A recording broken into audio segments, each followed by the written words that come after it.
Good evening, guys, and happy Tuesday to all of your sunshiny faces. Guys, I woke up a little bit earlier today. I was happy about that. And I'm going to bed a little bit earlier than I did yesterday night, so I feel like that's also a good sign, hopefully. So not that much earlier, but hopefully at least a little bit. On top of that, though, today I felt pretty productive. I actually got a lot of stuff done. I did dishes, laundry. I cleaned the bathroom today. Like I said, I feel like I got to a good amount of stuff today that I needed to. And I spent a really long time actually working on my German lesson. I probably would have been ready for bed earlier, but I have been like with Duolingo, you can like go back and do like the review for like all the courses that you finished. And so far this week, like maybe since, what's today? Tuesday, so yeah, since Sunday I think, I've been trying to go through actually and do the review on all of them, so that like even the stuff that I'm like, I pretty much know this, just to like really understand it. Also on top of that too, it helps with the spelling, because a lot of like, I've been doing the harder like review, so a lot of times that is actually typing out the stuff instead of just like matching the words or adding the already written words into a sentence like that's spoken or speaking the sentence. It's a lot more typing, and so I find that that helps a lot with like the actual like writing and spelling of the words. So I have like a lot of the early lessons like down, like I know and can spell all of those ones, but it's just a little confusing too, because like when you hear something in English, you're like, oh, that probably ends in like, you know, ing or something like that, you know, and you know, like you have those like suffix and prefix and stuff like that. But when I sometimes hear a word, I'm like thinking that like, oh, it's supposed to be that letter because that's what it sounds like in the English language and not necessarily what it sounds like in the German language. And so I've noticed too a lot of times is that it, like with an E at the end, it sounds more like an A, sort of like a short A, like in English sort of. So a lot of times if I hear that sound at the end of a word, that's how I know it's normally an E at the end, instead of for us where like the E is silent and it normally makes the vowel long. So yeah, like I said, there's just a lot of different spelling, but I've started to pick up on some of those things too, like that, or like I said, different like suffixes and prefixes and stuff like that. And so when I'm hearing things now, I'm like, okay, that's probably this letter. But also too, it's because like, you know, like also too in English, you know, we use like TH or CK and stuff like that. In German, sometimes it's like, you know, a bunch of other random letters. And also too, we normally don't have in English that many consonants before a vowel. Like I have found that like normally at most, I think we have normally 2, not normally 3 or more, which you do sometimes in German. So like I'm like waiting and I'm like, there should be a vowel in here at some point, and it's like 3 letters down the line before it's actually a vowel. So like I said, there's like some of those things where like I'm expecting to type it where the way it sounds in English, but that's not how it's typed, you know, and spelled actually in German. So that has been really helpful for me in learning that, is the typing and the spelling of words, because it also is really helping me recognize words too. I told you guys how I've been watching like TV shows with like German subtitles. I was actually playing, I think I told you guys when we got it, we pre-ordered it last year before the pandemic, and we didn't pick it up until like maybe over the fall or something like that, I think. At GameStop, we got the SpongeBob Battle for Bikini Bottom, the rehydrated, because we used to have the one for the PS2, like when we were little. That was like mine and Matthew's favorite game ever. So anyways though, you can actually change the text, and I even maybe the audio possibly too. I was just doing the text actually to German, so I was playing it and also reading the German words along with what they were actually saying. So there's like, I told Jack too, I was like, there's a lot of stuff like that, because he's in Spanish class for school, and he's like, I'm starting to get confused about like this thing and that thing and stuff like that. And I was like, there's a lot of different ways that just what you normally do, like playing video games with your friends, you know, like see if you can put Spanish subtitles on and stuff like that. because, you know, he was playing, I think, like GTA with his friends. He's like, oh yeah, like, you know, there's subtitles sometimes with the, you know, like the cutscenes and stuff like that. So I told him, I was like, you could probably change the subtitles to Spanish, you know, to like help you so that you're listening to what they're saying, but you're also reading along at the same time too.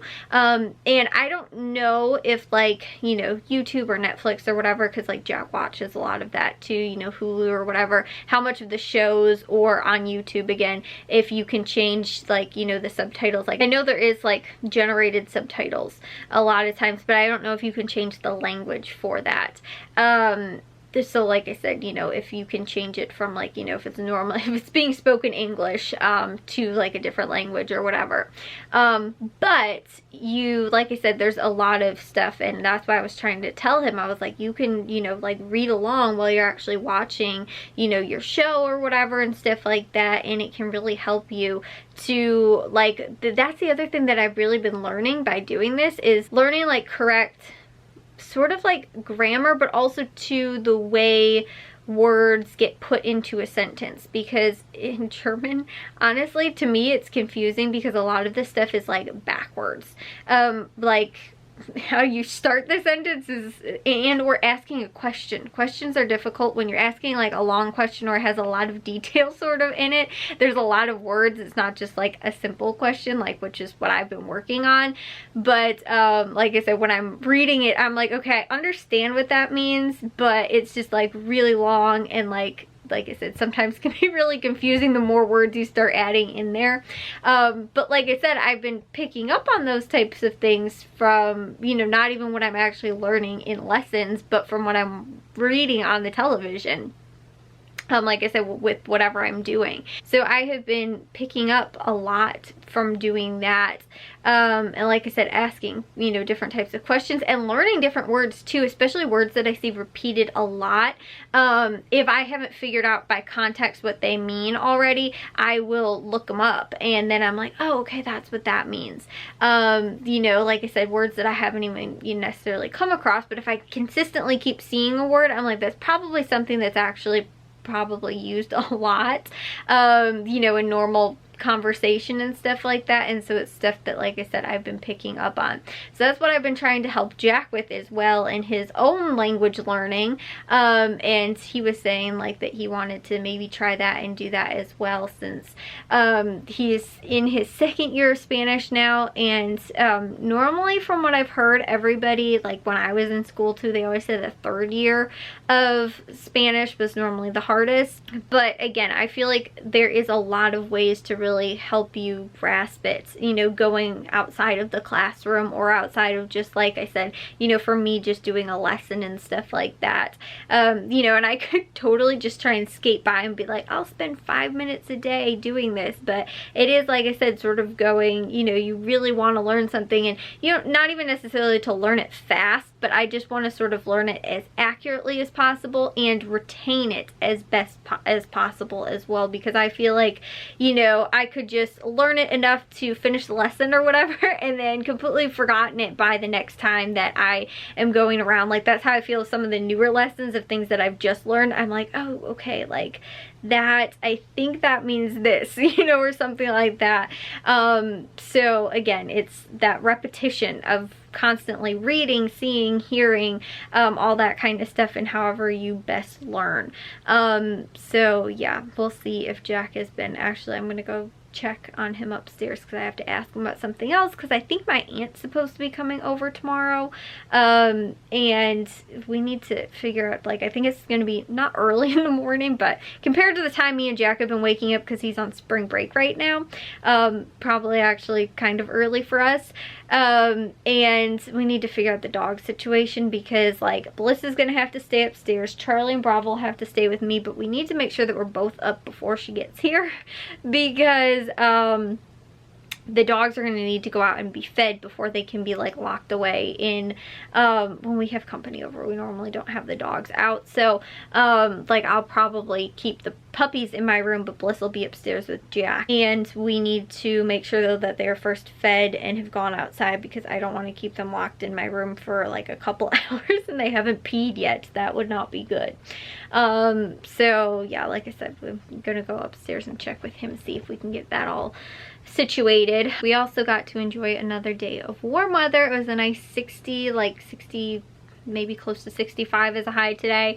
I thought it said 63 maybe, but tomorrow's supposed to be cold again. For the next like couple days it's supposed to be in like the mid 40s, which stinks because I was loving this weather. It was really nice to be in a t-shirt. The thing is that it's like warm in the house, but I feel like that's possibly because it's been warm outside.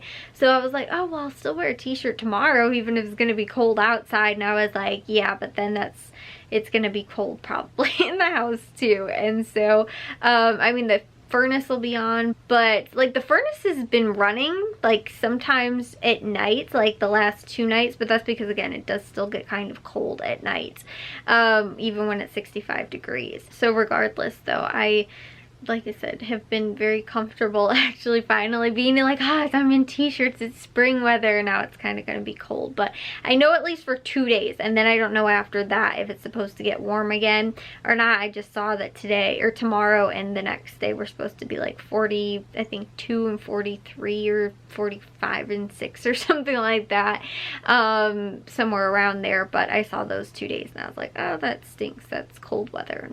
I don't like that, but I don't mind if it doesn't hang around for too long. I told you guys, if it's gonna like fluctuate or whatever, that's all right. But then like 2 or 3 days cold weather, then bring back the 60 degrees. That's fine with me. I don't mind. Anyways, guys, I will see you all in tomorrow's vlog. If you guys did enjoy today's, make sure you guys give a big old thumbs up. If you guys are new, we'd love it if you'd subscribe, and I'll see all of your sunshiny faces tomorrow. So bye, guys.